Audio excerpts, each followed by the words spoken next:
열왕기하 22장 1절 2절 말씀입니다.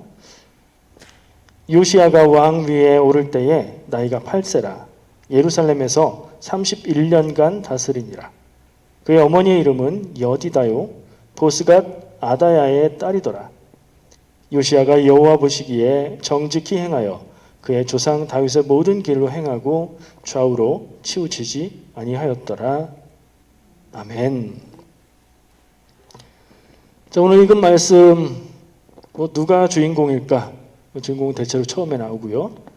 요시야가 왕 위에 올랐다. 그럼 요시야는 왕이겠네요. 자, 요시야라는 왕의 이야기를 나누고자 합니다.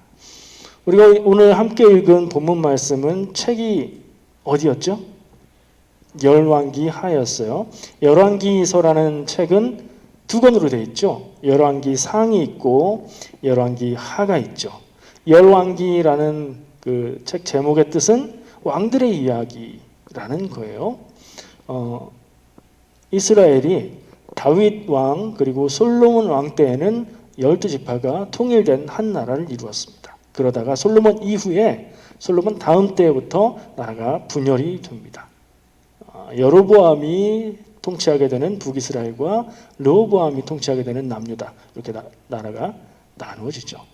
그렇게 쭉 세월이 지나다가 북쪽에 있는 이스라엘이 먼저 아수르에게 멸망을 하고요. 그리고 좀 더 시간이 지나서 유다도 역시 멸망을 하게 됩니다.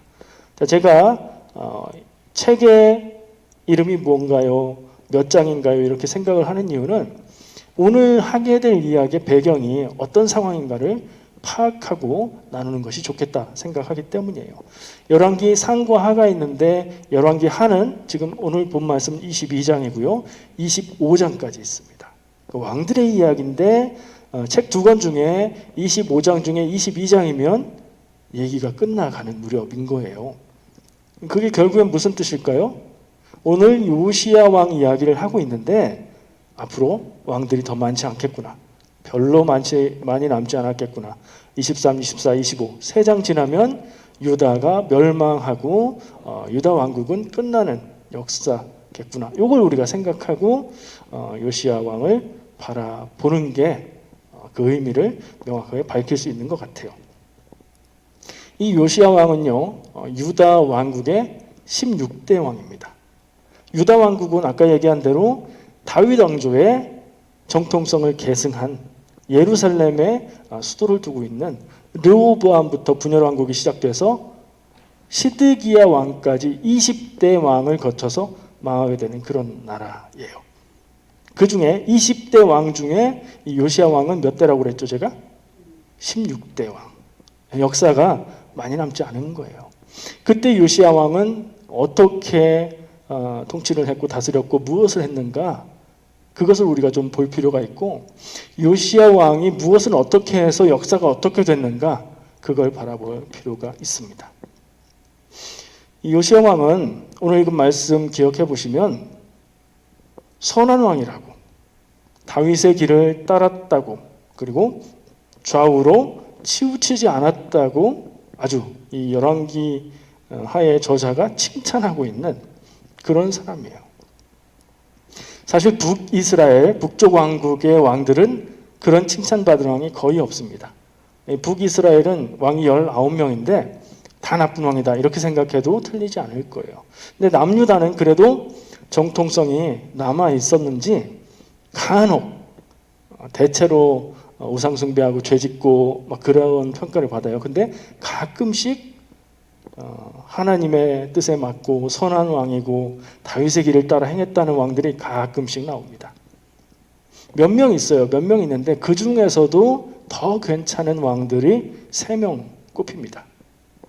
여호사밧 왕, 히스기야 왕, 그리고 오늘 우리가 함께 읽고 있는 요시야 왕. 이 3명은 유다 왕국의 선한 왕이다. 그렇게 꼽히는 왕들이에요. 이런 느낌이지 않을까요? 우리가 조선시대를 생각하면서 조선의 역사는 대충 알고 있으니까 선한 왕, 성분이라고 꼽는 왕들이 있죠. 그리고 내가 특별히 좋아하는 어떤 왕이 있을 수도 있고요. 그런 꼽히는 왕이라는 거예요. 자, 그런 요시야, 그는 어떻게 살았을까? 유다의 왕들이 선하다고 평가받는 기준이 있습니다. 이게 좀 독특해요. 그러니까 일반 역사책이 아니라 성경에서 신앙적인 눈으로 기록하고 있는 이 눈으로 볼 때 평가하고 있는 것이기 때문에 업적이 뛰어나다든가 백성들을 사랑해서 뭐 글씨를 창제했다든가 나라를 부강하게 만들었다든가 이런 기준으로 왕이 훌륭하다 선하다 말하지 않아요. 물론 그런 일들을 했으면 좋은 왕이죠. 선한 왕이죠. 근데 성경은 그 기준보다 더 중요하게 보는 것이 그가 신앙적으로 어땠느냐. 하나님 믿는 여호와 신앙을 바로 지켰느냐.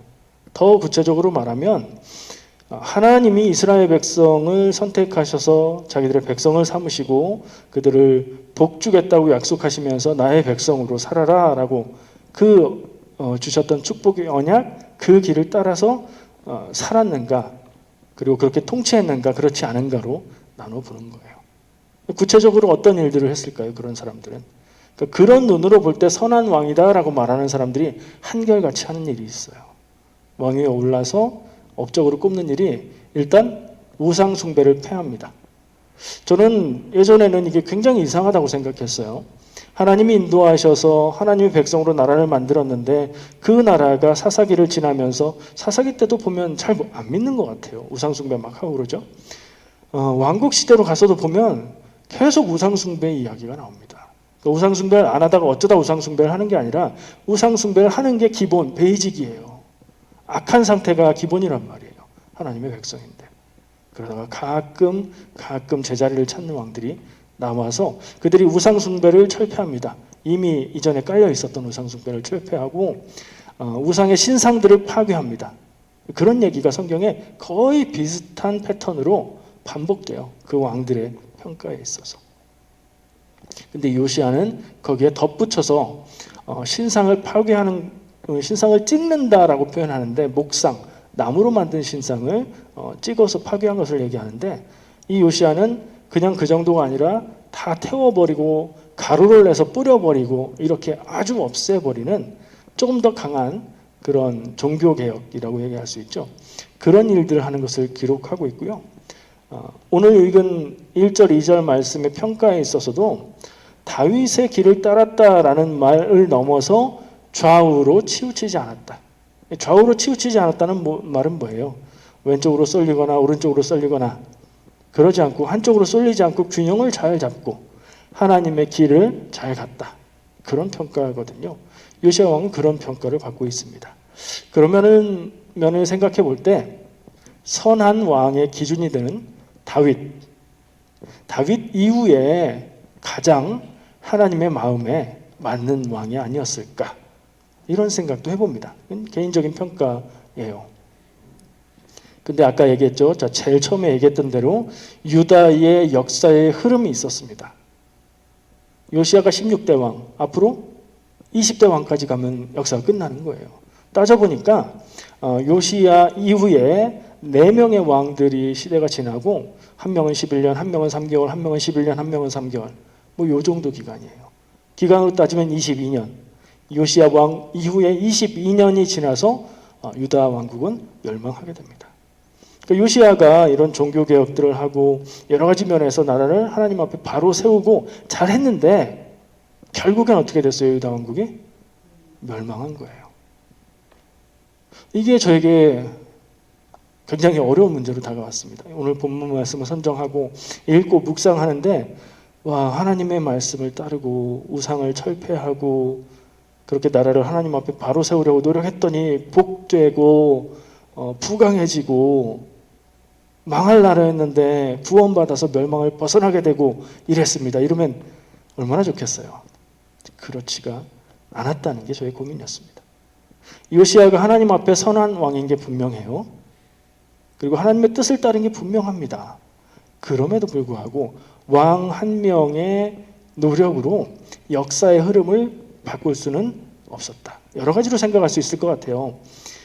이스라엘과 유다가 왕 한 명의 노력으로는 그 흐름을 바꿀 수 없을 만큼 죄악이 가득하게 하나님을 떠나서 살고 있었다.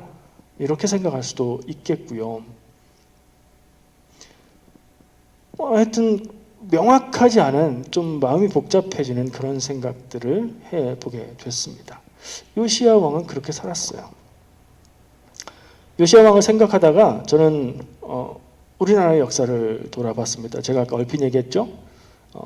백성들을 사랑하사 백성의 우리 말에 맞는 글자를 창제하신 세종대왕이죠.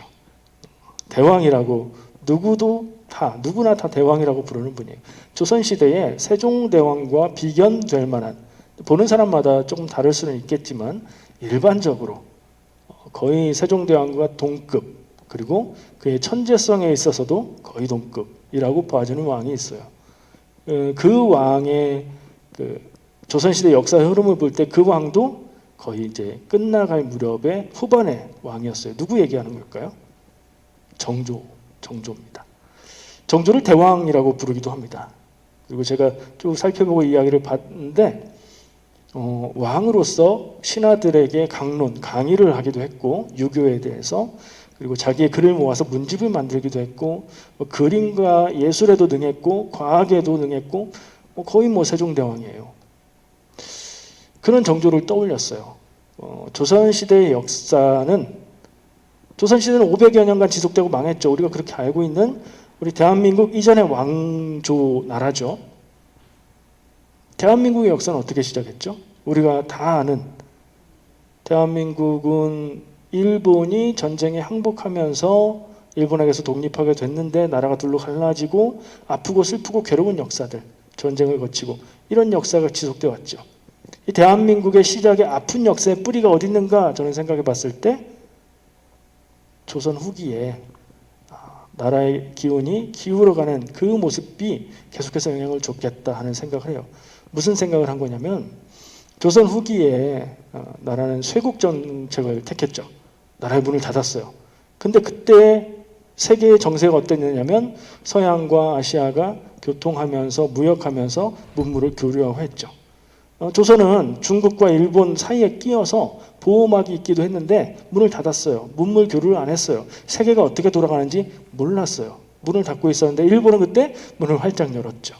일본이 서양의 모든 문물들을 받아들이고 아시아에서는 굉장히 많은 면에서 앞서 나가는 나라가 되었어요. 조선은 국원이 기울고 일본은 부흥하고 그 일본이 조선을 식민지로 삼았죠. 그리고 나서 그 어려움과 아픔들이 대한민국의 시작의 역사에게도 굉장히 많은 영향을 준 것으로 기억해요. 왜 요시야 얘기하다가 정조 얘기를 하냐면, 요시야도 나라가 망해가는 끝 무렵에 좋은 왕이었고요. 정조도 조선이 망해가는 그런 상황에 있어서 부흥기를 일으킬 수 있었고 어느 정도 부흥을 이루었던 그런 왕이라고 평가가 되기 때문에 비슷하게 보였어요. 그리고 또 보였던 게, 한 명의 좋은 왕으로 인해서, 그 왕이 했던 모든 일들로 인해서 왕의 영향력은 나라 전체 백성들에게 미치고 역사를 바꿀 만큼의 영향력이 있다고 봐야 되겠죠. 근데 역사가 기울어가는 흐름을 바꾸기는 어려웠다. 유다도 그랬고 조선도 그런 것 같다. 그런 슬픈, 생각해보면 슬프고 안타까운 그런 생각이 든 거예요. 하나님 앞에 바로 서고 믿음으로 살면 오늘 우리는 어떻게 생각하죠? 믿음을 바로 갖고 어렵고 힘든 가운데도 하나님 바라보고 기도하면서 믿음을 지키면 어떻게 돼야 돼요? 잘 돼야 되고 복 받아야 되고 어려운 일들이 풀리고 해결이 돼야 되고 그렇게 생각하죠. 근데 이 요시야의 모습이나 정조의 모습을 봤을 때 그런 노력으로 바꿀 수 있는 부분들은 분명히 있어요. 신앙적인 노력이나 자세를 바로잡거나 삶에 어떤 변화를 주거나 이래서 바꿀 수 있는 것들은 분명히 있는데, 또 그것 가지고 바꿔지지 않는 부분도 있다, 이런 생각까지 해보게 됐어요. 역사를 생각하는 거죠. 교회에서는 흔히 이렇게 말합니다. 역사의 주인은 하나님이시다. 하나님이 역사를 주관하신다는 거예요. 나라들이, 사람들이, 어떤 큰 사건들이 역사의 흐름을 이어간다고 보는 사람들도 있지만, 믿음의 사람들은 그 모든 역사의 일들을 하나님이 이끌어 가시고 주장하시고 하나님의 뜻과 계획대로 인도하신다, 이렇게 말하죠. 그렇게 생각해 볼 때 우리가 소박하게 단순하게 생각하는 것처럼 잘 믿는 사람들이 열심히 살고 하나님 앞에 간절히 기도하고 그러면 우리 조국 대한민국의 남북 통일도 막 되고 대한민국이 번영하고 막 그러면 좋지 않을까, 이런 순진한 생각을 할 수 있는데, 그런 순수한 생각을 할 수 있는데 살아보니까 그렇지 않다라고 보는 게 제 경험의 결과예요. 물론 다르게 볼 수도 있어요. 근데 저는 그런 방향으로 봅니다. 그런 눈으로 요시아의 모습을 보니까 나라의 운명에 큰 영향을 미칠 만한 왕의 결단과 개혁과 변화가 있어도 하나님 앞에 바른 모습이었을 텐데 그것으로 유다 왕국의 멸망해가는 역사를 바꿀 수는 없었구나.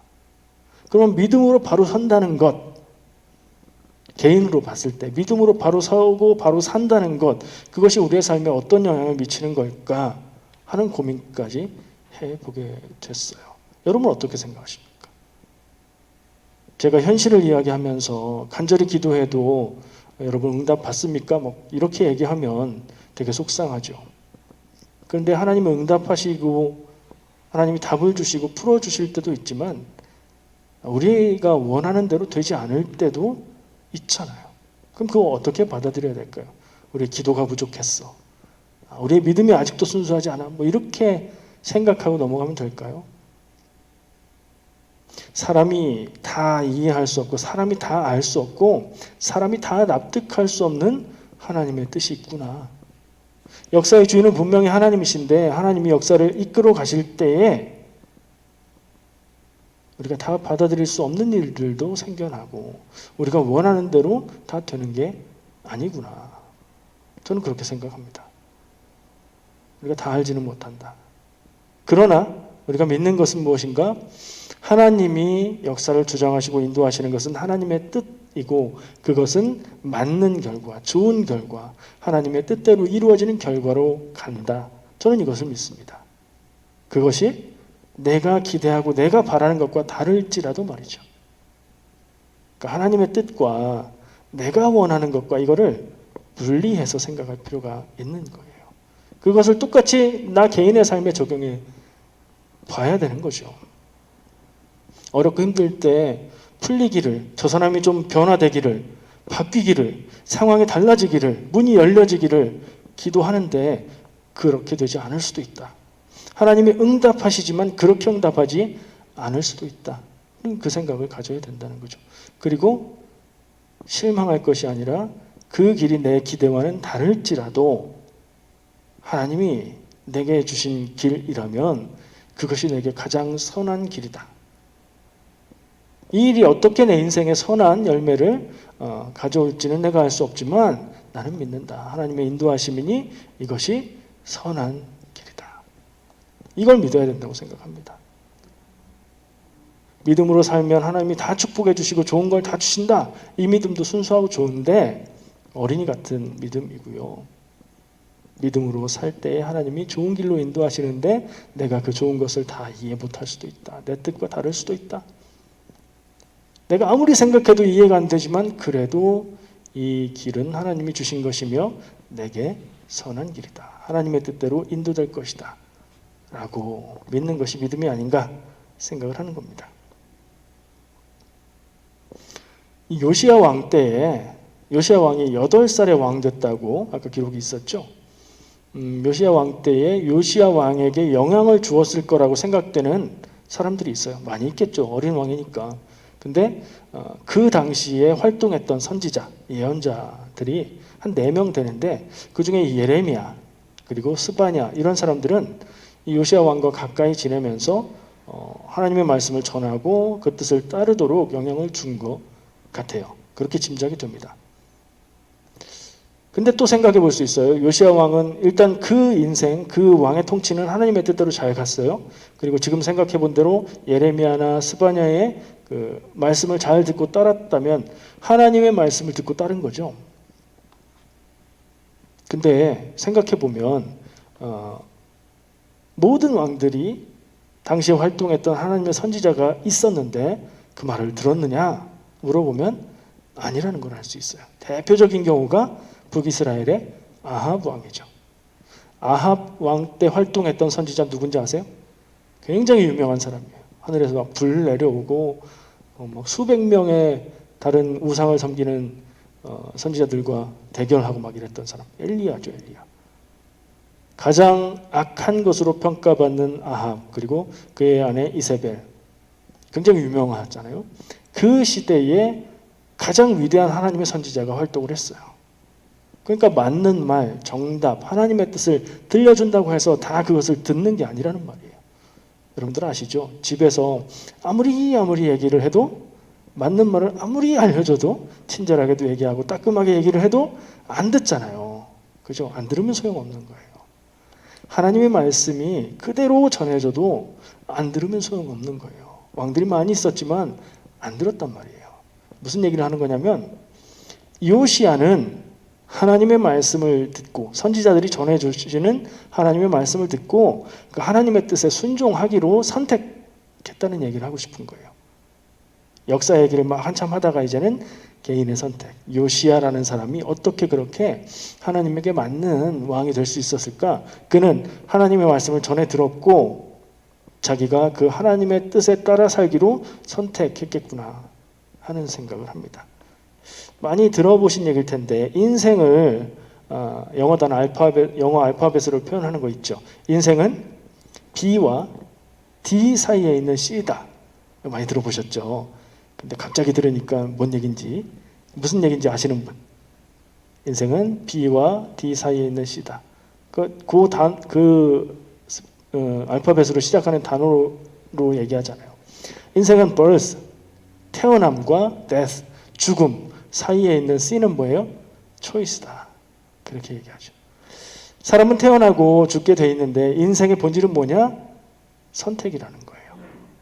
요시야는 하나님의 뜻대로 자기가 살기로, 하나님의 뜻대로 나라를 다스려 가기로, 그냥 되는 대로 놔두는 것이 아니라 나 편한 대로 하는 게 아니라 하나님의 뜻에 맞게 나라를 세우기로 선택을 했어요. 요시야가 했던 많은 일들이 아까 우상을 타파했고요. 다른 왕들이 하지 않은 일을 합니다. 성전 보수 공사를 합니다. 하나님의 성전이 잘 돌보지 않았어요. 망가진 데가 많아요. 그걸 보수 공사를 합니다. 그리고 그러다가 한 군데 치워놓고 잘 돌보지 않아서 잊어버렸던 하나님의 율법책을 발견합니다. 요시야 시대에. 그 책이 무엇이냐? 레위기다. 아니면 모세오경이다. 많은 짐작이 있는데 그것까지는 안 알려주지만 어쨌든 잘 모르고 있던, 존재를 잊어버린 하나님의 율법책을 발견합니다. 그래서 그걸 가져와서 읽고 그걸 보니까 지금 유다의 모습이 하나님의 뜻과는 멀게 살고 있는 것을 깨닫고 더 하나님 앞에서 그 예전에 하나님의 율법들을 지키려고 노력하는 것을 볼 수 있습니다. 하나님의 뜻을 따라 살아가는 나라로 헌신하기로 작정을 하고 선택을 한 거죠. 한 사람의 선택이 그가 중요한 자리에 있었을 때 나라 전체에 영향을 미치는 것을 볼 수 있는 겁니다. 그리고 이어서 생각해 볼 수 있는 것이 아까 제가 얘기했던 역사에 대한 생각들을 이 뒤에다 붙이면 어떤 생각이 드시는지 한번 깊이 생각해 보시기 바랍니다. 요시야 왕은 분명히 하나님 앞에 바로 섰고 그 뜻대로 나라를 이끌고자 노력했는데 그럼에도 불구하고 유다는 왕 4명이 지난 이후에 22년이 지나서 멸망해 버렸구나. 그렇다면 내 인생, 내 삶, 내가 꿈꾸고 계획하는 앞으로의 미래, 내 자녀들의 모습, 이것들은 어떻게 될까? 나는 하나님 앞에서 어떻게 살아야 할까? 그냥 하나님의 길을 선택하면 복이 있고 다 잘 된다라는 생각을 가지고 그것을 보는 것과 요시야와 유다의 역사를 바라보면서 그것을 적용해서 생각해 보는 것은 꽤 차이가 있을 거라고 생각합니다.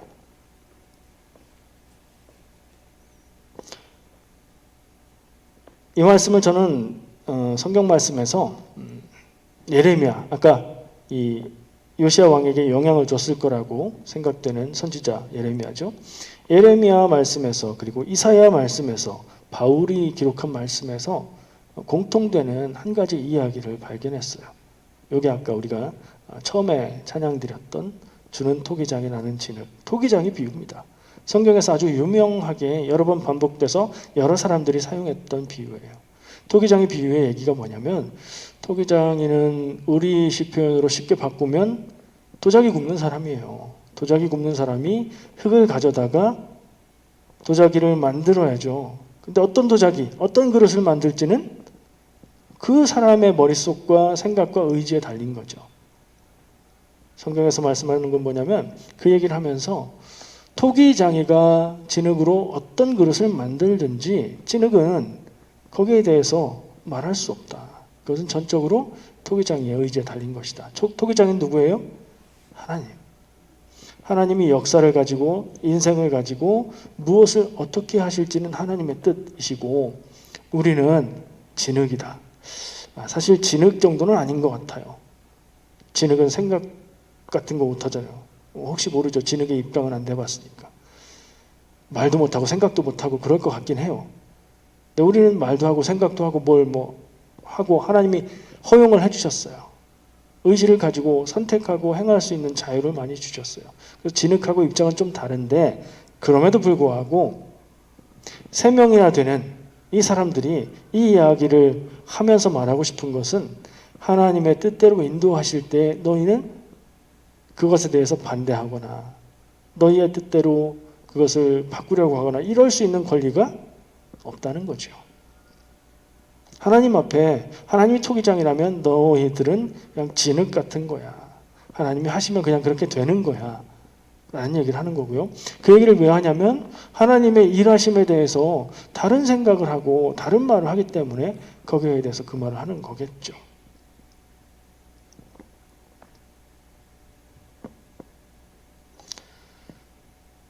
진흙이 이럴 순 없잖아요. 저를 고려청자로 만들어주시기를 바랬는데 이 요강이 뭡니까? 이러진 않잖아요. 진흙이요. 그죠? 저도 외모가 이러길 바라진 않았어요. 어렸을 때 키도 좀 더 크고 좀 더 잘생기기를 기대했어요. 근데 하나님이 저를 이렇게 창조하셨어요. 감사하기로 했어요. 그냥. 우리의 인생에 하나님이 허락하신 것들도 있고 주지 않으신 것도 있고 그건 하나님의 뜻 가운데 우리에게 주신 우리의 삶의 기반이죠. 우리는 그 위에서 무엇인가를 생각하고 선택하고 방향을 만들어가고 노력하면서 살죠. 그것에 따라서 우리는 이루어가고 만들어가고 바꾸어갈 수 있는 것들이 있습니다. 때로는 그걸 많이 강조하기도 합니다. 우리가 변하면 인생이 바뀌고 세상이 바뀌고 우주가 변합니다. 이렇게 말하기도 하는데 내가 아무리 바뀌어도 변하지 않는 것도 있습니다. 이것도 꼭 기억해야 됩니다. 내가 바뀌면 바뀌는 것도 있지만 바뀌지 않는 것도 있다. 이걸 다 놓고 생각해야 정말 건전하고 건강한 그런 계획과 생각을 가질 수 있지 않을까. 저는 이 열왕기 하의 말씀을 읽고 묵상하면서 성경이 말하는 바는 이것인 것 같다. 하나님은 사람에게 선택할 수 있는 많은 복을 주셨지만 내가 노력하고 변화된다고 해서 달라지지 않는 것도 있다. 물론 달라지는 것도 많이 있고 이것을 다 바라보는 것이 성경이 우리에게 제시해주는 인생관 아닐까 하는 생각을 합니다. 자, 이런 생각을 가지고 지나온 인생을 돌아보시면 어떠십니까? 여러분들 지나온 인생을 생각해 볼 때 가장 크게 기억에 남고 생각되는 어떤 한 사건이 있습니까? 어쩌면 내가 그때 그 일 때문에 그때 그렇게 생각해서 이민 오게 됐잖아. 이거일 수도 있겠죠. 이민 온 일은 우리 인생에 굉장히 큰 사건이잖아요. 근데 이민 오게 된 게 계기가 있죠. 어려서부터 이민하는 게 꿈이었고 그걸 위해서 준비하면서 살고 이런 분은 별로 안 계실 거예요. 살아보다가 어떤 얘기를 들었거나 어떤 생각이 들었고 어떻게 하다 보니 이렇게 됐는데 돌아보니까 그때 그 사람을 만나서 그때 그런 생각을 해서 그때 그 일이 있어서 지금 내가 여기서 이렇게 살고 있구나 생각되는 것들이 있을 겁니다. 앞으로의 삶을 한번 생각해 보죠. 사람은 누구나 앞으로의 삶을 생각하잖아요. 어떤 삶을 살기 원하십니까? 제가 이런 얘기를 하면서 제일 좀 짓궂지만 묻기 좋아하는 질문이 있습니다. 여러분 지금 살아가는 모습을 생각해 보시기 바랍니다. 지금처럼 계속 살면 여러분이 바라는 미래가 이루어질 것 같습니까? 이런 질문을 가끔 합니다. 한번 생각해 보세요. 지금처럼 계속 살아가면 내가 바라는 그런 삶의 모습이 될 것인가 아닌가. 그게 가까우면 그래도 열심히 잘 살고 있는 거죠. 근데 내가 원하고 바라는 건 여기인데 하고 있는 행동은 여기로 가고 있으면 좀 이거 차이가 너무 먼 거죠. 그 차이가 너무 멀면 정신적으로 좀 문제가 있습니다. 입만 열면 헛된 말을 하는 그런 삶이 되어버릴 수도 있단 말이죠. 믿는 사람으로서도 세상을 현실적으로 바라보고 하나님의 뜻도 현실적으로 파악하고 정말 되어지는 인생을 살 필요가 있습니다. 아까 얘기했죠. 우리가 계획하고 노력하고 변화돼서 되는 것도 있고 안 되는 것도 있다. 그렇다면 어떻게 살아야 될까? 저는 또 오늘의 말씀도 제가 늘 얘기하는 결론으로 맺고 싶습니다. 여러분들에게 얘기해 주세요 해도 얘기해 주실 수 있을 거예요. 제가 전하는 말씀이 한 반 이상은 결론이 그렇거든요. 우리는 무엇을 해야 됩니까? 라고 질문했을 때 저는 이 답을 드립니다. 하나님의 뜻을 구하며 순종하기에 힘써야 됩니다. 신앙생활의 노력의 목표가 뭡니까? 저는 이것을 제시합니다. 하나님의 뜻을 알고 그것을 행하는 순종. 그럼 뭐가 이루어질까요? 그렇게 살면? 내 뜻이 이루어질까요? 그러지 않을 가능성이 높습니다. 하나님의 뜻이 이루어집니다. 하나님 앞에 하나님의 뜻을 구하는 데에도 성공하고 하나님의 뜻에 순종하기에도 성공하면 나를 통해서 내 인생을 통해서 하나님의 뜻이 이루어질 가능성이 높아지죠. 내 뜻이 이루어지는 인생이 나한테는 더 좋겠지만 가치로 볼 때 내 뜻이 이루어지는 인생과 하나님의 뜻이 이루어지는 인생 뭐가 더 높은 가치가 있겠습니까? 내 인생이 내 뜻대로 되지 않는다고 그럴 때 있어요. 우울해하거나 화낼 필요가 없습니다. 그렇게 마음을 괴롭히지 마세요. 원래 인생은 마음대로 안 되는 게 맞는 것 같아요. 하나님의 뜻에 순종할 때 하나님이 내 인생을 통해서 하나님의 일을 이루실 것이다. 이 믿음을 가지고 살아갑시다. 그것이 최선의 인생이며 최고의 인생이라고 믿습니다. 오늘 이 시간 이런 내용을 함께 나누고 생각했으니 여러분을 향한 하나님의 계획과 뜻을 구하시기 바랍니다. 그리고 그것을 늘 새롭게 깨달으시기를 축복합니다. 그리고 가장 중요한 핵심으로 깨닫는 데 그치지 마시고 그 길을 따라 살아가시기를 축복합니다. 기도하겠습니다. 사랑과 은혜의 주님 참 감사합니다. 오늘 말씀을 보며 이런저런 생각, 역사의 주인 되신 하나님을 생각하고 내 삶을 생각해 봅니다. 주여, 내 인생을 통해서 내가 원하고 바라는 것이 있습니다. 그러나 오늘 함께 나누고 기도하기는 하나님의 뜻이 이루어지는 인생을 살기 원합니다. 주여, 그를 위해서 우리가 하나님의 뜻을 구하고 그리고 그것에 순종하는 인생 되게 하여 주시옵소서. 예수님의 이름으로 기도합니다. 아멘.